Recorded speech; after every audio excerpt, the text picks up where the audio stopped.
मानाचे गणपती, पहिले 5 गणपती आणि मग शहरातल्या बाकीच्या गणपत्यांचं काय? ते गणपती कधी रांगेमध्ये येणार? पुण्यामध्ये जे मानाचे गणपती म्हणून इतर मंडळांवर दबाव टाकण्याचा प्रयत्न करतात, पुण्यातले बहुतांश सगळी मंडळ त्या पुनीत बालनच्या पैशाच्या ओझ्याखाली दबलेली आहेत. सगळ्यांना भरमसाठ पैसा वाटून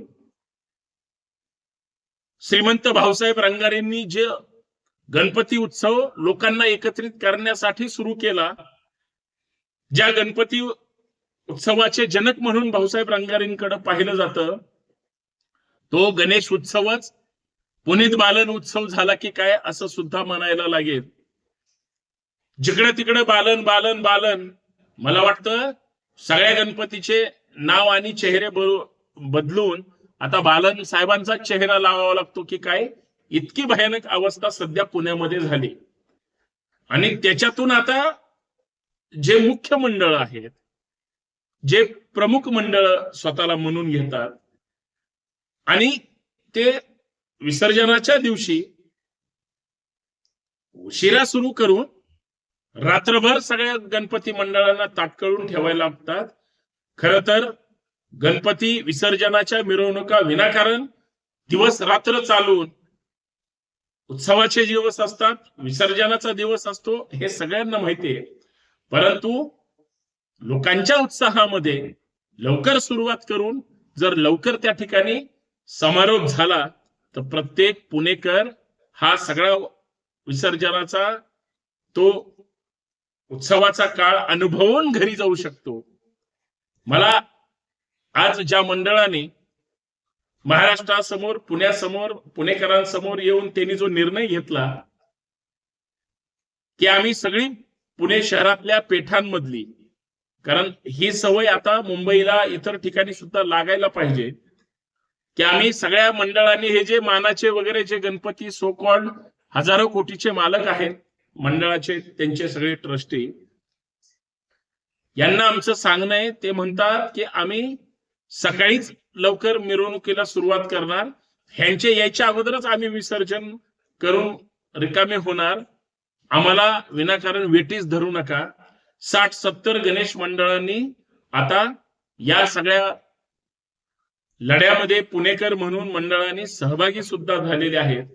मला असं वाटतं वेळेची मर्यादा अजून विसर्जनाची कमी करून डीजे मुक्त, धांगडधिंगा मुक्त, पारंपरिक पद्धतीनं गणेश विसर्जन झालं तर बिघडलं कुठं. परंतु या प्रमुख मंडळाची जी मक्तेदारी आहे, कदाचित जी छोटी छोटी गणेश मंडळ आहेत, आणि मला बऱ्यापैकी बऱ्याच मंडळांची माहिती सुद्धा आहे, ती सगळी मंडळ बिचारे प्रामाणिकपणे 10 दिवस गणपती उत्सव अत्यंत थाटात, आनंदात, प्रबोधनाच्या माध्यमातून, लोकजागृतीच्या माध्यमातून, राष्ट्रहितासाठी, देशहितासाठी अग्रेसर असतात. आणि 100% कायद्याचं, नियमाचं पालन करून मंडळ, आपले मंडळ गेली 30-30, 40-40, 50-50 वर्ष, काहींचे तर 50 वर्षाच्या पुढे झाले. मग तुम्ही त्यांच्यावर निर्बंध अचानक लावणारे आणि नियम बदलणारे कोण, याचा सुद्धा विचार केला पाहिजे. आणि याच प्रमुख विषयावर मित्रांनो चर्चा करूया. सर्वांना नमस्कार, मी संतोष शिंदे. काही दिवसावरच गणेश उत्सव आलेला आहे. गणपती बाप्पा मोरिया म्हणत प्रत्येक घराघरामध्ये थाटात, आनंदात आणि मंगलमय वातावरणात गणपती बाप्पाचं स्वागत केलं जाईल. सुरुवातीच्या मिरवणुका असतात, वाजत गाजत खरी गणपती बाप्पा येतात. विसर्जनाच्या निमित्तानं 10 दिवसानंतर सुद्धा, म्हणजे मधल्या काही काळामध्ये 1.5 दिवसाच्या गणपतीवाले, 2.5 दिवसाचे गणपती किंवा 7 दिवसाच्या गणपतीवाले विसर्जित करतात मुख्य मिरवणुकीमध्ये, नंतर सहभागी होतात.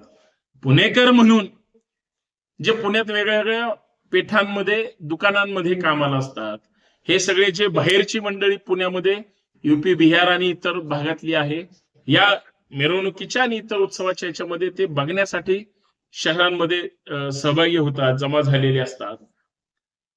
मग पोटापाण्याचे प्रश्न म्हणून कामगारांपासून प्रत्येक व्यक्ती या उत्सवात सोहळ्यामध्ये एक नागरिक म्हणून, एक भक्त म्हणून सहभागी होतात. पण पाहतात काय, पुण्यामध्ये स्पर्धा लागलेली असते, मिरवणुकांची स्पर्धा लागलेली असते, देखाव्याची स्पर्धा लागलेली असते. त्याच्यापेक्षा मी कसा भारी आहे, माझ्यापेक्षा अजून दुसरा कोणतरी भारी आहे. आणि मग जागृत देवस्थान कुठलं वगैरे वगैरे ह्या सगळ्या गोष्टी. त्याच्यातून एक गोष्ट महत्वाची ती म्हणजे विसर्जनाच्या मिरवणुकीची. कारण शेवटी मंगलमय वातावरणामध्ये हे सगळं साजरा करत असताना मोठे म्हणजे मोठेच असं आहे का, त्यांना मोठं कोणी केलं, आणि बारके म्हणजे त्यांची दखलच घ्यायची नाही हे कोणी ठरवलं. या दोन्ही गोष्टी सुद्धा आज पुण्यामध्ये पुणेकर म्हणून बऱ्याच गणपती मंडळाचे कार्यकर्ते आता चर्चा करायला लागले. आणि ही जी आर्थिक दहशत सध्या पुण्यामध्ये निर्माण केली जाते, आर्थिक दहशत कशासाठी, की बालन नावाचे जे उद्योगपती आहेत आणि मोठ्या उद्योगपतींचे जाऊ आहेत, त्यांच्याकडे भरमसाठ पैसा आहे असं म्हणतात. मग ते एवढा पैसा वाटतात. मंडळ आलं, हे घे 5 लाख रुपये, तो म्हणतो नाही साहेब 5 कसं काय चालणार, 10 लाख चालतं, हे घे 10 लाख रुपये, माझं नाव मोठं दिसलं पाहिजे.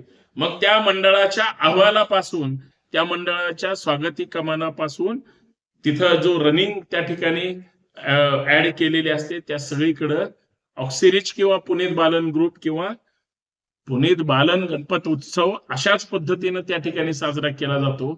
अशी सध्याची पुण्याची अवस्था झाली. पुणेकर सध्या पुण्यामध्ये 2 गोष्टीनं असा अडकून बसलाय. काही मंडळ बोलू शकत नाही, काही गणपती मंडळ त्यांच्याकडून पैसे घेत नाही पण तटस्थ आहेत.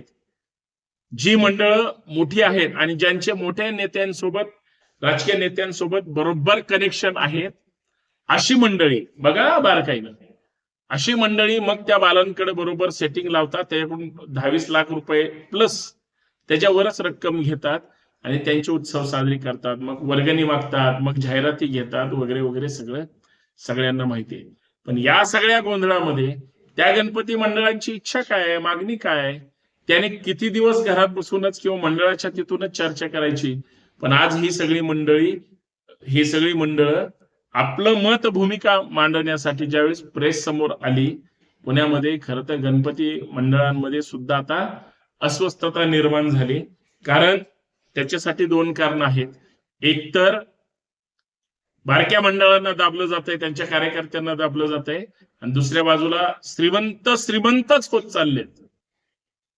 तुम्हाला आठवत असेल, दगडूशेठ गणपतीच्या मंदिरात शेजारी फरासखाना पोलीस स्टेशन आहे. पोलीस तिथं जवळ असताना सुद्धा गणपती मंदिर फार मागे होतं, परंतु हळूहळू काम वाढवत दगडूशेठचे गणपती मंदिर आता एकदम रस्त्याला चिटकलं. म्हणजे आणि आसपासची सुद्धा जागा सगळी स्वतःच्या ताब्यात घेण्याचं इतकं, म्हणजे त्यांनी काय करावं काय नाही हा त्यांचा व्यक्तिगत विषय, परंतु रस्त्यावरची रहदारी, रस्त्यांच्या आजूबाजूला वाढणारं अतिक्रमण आणि मग परत यांची घुसखोरी, या सगळ्या गोष्टी सुद्धा पुणेकर रोज अनुभवत आहेत. आणि ही चांगली वाईट गोष्ट आहे का हे तुम्ही ठरवायचे.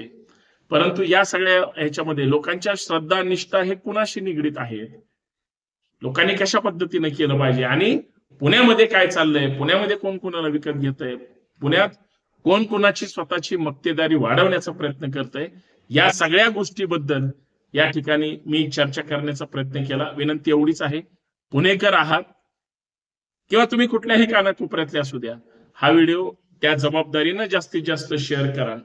उत्सवासारखा झाला पाहिजे, लोक एकत्रित आले पाहिजेत, महाराष्ट्राचं प्रबोधन झालं पाहिजे, जिवंत देखाव्यांना महत्व दिलं पाहिजे. छत्रपती शिवाजी महाराजांच्या जीवनावर, छत्रपती संभाजी महाराजांच्या जीवनावर, महापुरुषांच्या विचारधारेवर जर देखावे झाले तर येणाऱ्या हजारो लाखो लोकांचं प्रबोधन होईल, त्यांना वेगळं काहीतरी पाहायला मिळेल, एवढी माफक अपेक्षा. आणि जी छोटी छोटी मंडळ आहेत त्यांचा जो लढा आहे, त्यांच्या पाठीशी हा संतोष शिंदे एक कार्यकर्ता म्हणून, भाऊ म्हणून नक्की पाठीशी असेल. तुमचे जे काही मुद्दे असतील माझ्यापर्यंत जर आले तर मी त्याच्यावर माझ्या शब्दामध्ये भूमिका मांडायला कमी करणार नाही. जर अजून काही मुद्दे असतील तर मला कमेंट करून नक्की सांगा, आपण संपर्कात राहूया. धन्यवाद.